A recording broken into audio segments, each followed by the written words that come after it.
시청자 여러분 안녕하세요. 날씨가 매우 춥습니다. 본격적인 겨울일 것 같은데요.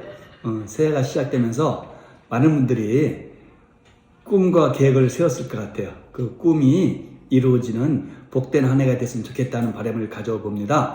오늘은 구속과 관련된 영장 실시 심사에 대해서 알아보려고 해요. 여러분 모두가 알겠지만 구속은 굉장히 중요한 문제죠. 구속됨으로 인해서 온 가정이 파탄이 나기도 하고요. 사업체가 망하기도 하고요. 또 국가 공권력의 입장에서는 꼭 필요한 경우에 구속을 함으로써 범죄자를 처벌할 수 있고 또 재범 같은 것들을 막을 수도 있고 도망 같은 것도 막을 수 있어서 국가 형사 사법권을 세울 수 있는 그런 소중한 제도이기도 하죠. 그런데 종전에는 사람의 구속 여부를 결정할 때 서류로만 심사했어요. 즉 범죄자를 만나서 판사가 결정하는 것이 아니라 검찰이 제출한 수사 기록을 갖고서 구속의 필요성이 있다, 구속의 필요성이 없다 라고 판단했다는 것이죠. 그에 따라서 구속영장을 발부하기도 하고 또 구속영장을 기각하기도 했던 거예요. 그랬더니 경우에 따라서는 억울한 사람이 나타날 수도 있다. 판사한테 직접 내 이야기도 한번 전해주고 싶다. 이런 얘기들이 나오기 시작한 거예요. 그러다가 1989년인가요? 서울에서 어느 판사 한 분이 서류로만 청구된 영장을 심사함에 있어서 검찰에게 요구했어요. 피의자를 데려와 보라고. 내가 직접 물어보고 싶다고. 확인할 것이 있다고. 그런데 그때만 하더라도 그런 것이 한 번도 없었고 제도적으로도 미비된 면이 있었기 때문에 검찰에서는 당연히 거부를 했죠. 그거에 응할 수 없다고. 법의 근거가 없으니까.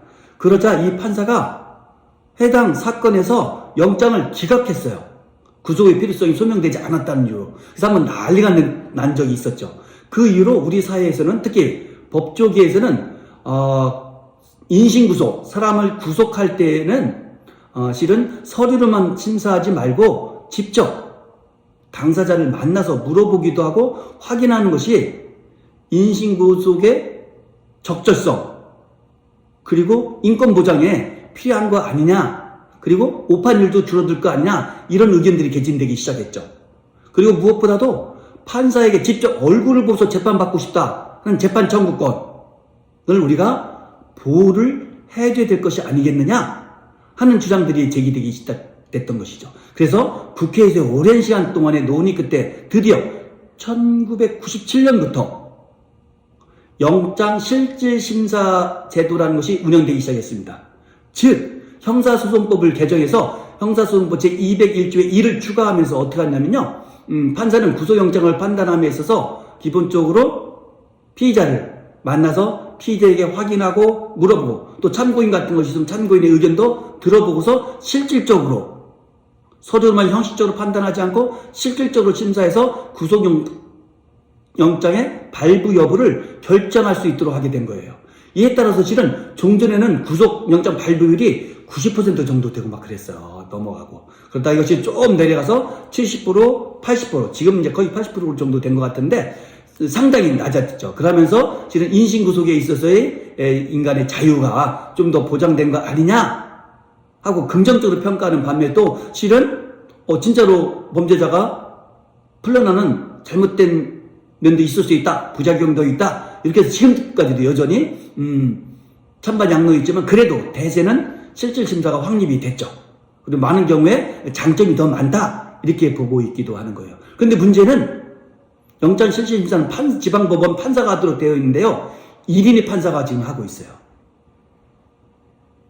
그런데 과연 구속 여부를 판단할 때 경우에 따라서는 1인 판사, 한 명의 판사 혼자 판단하는 것보다는 3명 정도의 합의부 판사들이 같이 심사숙고하고 논의해서 영장의 발부 여부를 결정하면 좀 더 정확할 거 아니겠느냐 하는 생각을 하게 되는 거예요.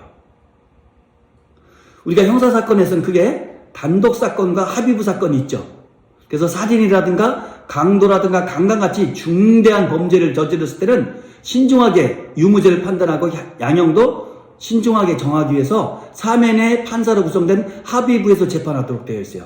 나머지 절도라든가 사기 이런 것들은 대부분은 이제 단독 판사가 재판을 하도록 되어 있고요.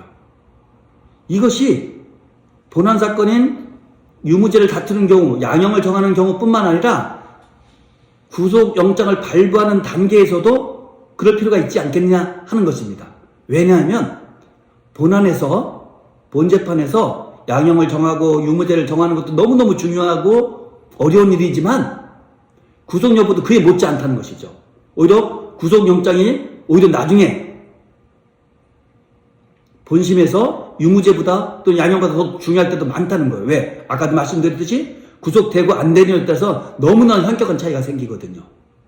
그래서 우리나라도 이제는 영장을 실질 심사를 할 때 기본적으로는 1인 판사가 하는 것이 좋지만 경우에 따라서는 또는 특정 사건에 있어서는 또는 일정한 범위 이상의 중대한 사건에 있어서만큼은 영장 실질 심사를 할 때 한 명의 판사가 아닌 3명의 판사가 같이 심리해서 결정하는 것이 어떻겠느냐 하는 의견이 개진되는 거예요. 그로 인해서 오판의 범위도 줄어들고 그로 인해서 혹시라도 영장이 발부됐을 때는 또 기각을 원하는 사람들이 막 반대를 하고 비판을 하고요. 영장이 또 기각되면 발부를 원했던 사람들이 또 막 뭐라 하거든요. 이런 것으로부터 조금 벗어날 수 있어서 판사가 좀 더 소신 있게 판단할 수 있는 여지가 많은 거 아니냐. 그리고 오판율도 줄어들 것이 아니겠느냐 하는 생각을 하게 된다는 것이죠. 여러분들은 어떻게 생각하십니까? 지금처럼 모든 구속영장이 실질심사에서 1인의 판사가 결정하는 것을 원하십니까? 아니면 사안에 따라서 범죄에 따라서 경우에 따라서는 1인이 경우에 따라서는 3인이 하는 것을 원하십니까? 여러분들의 의견을 댓글로 남겨주시면 고맙겠습니다. 감사합니다.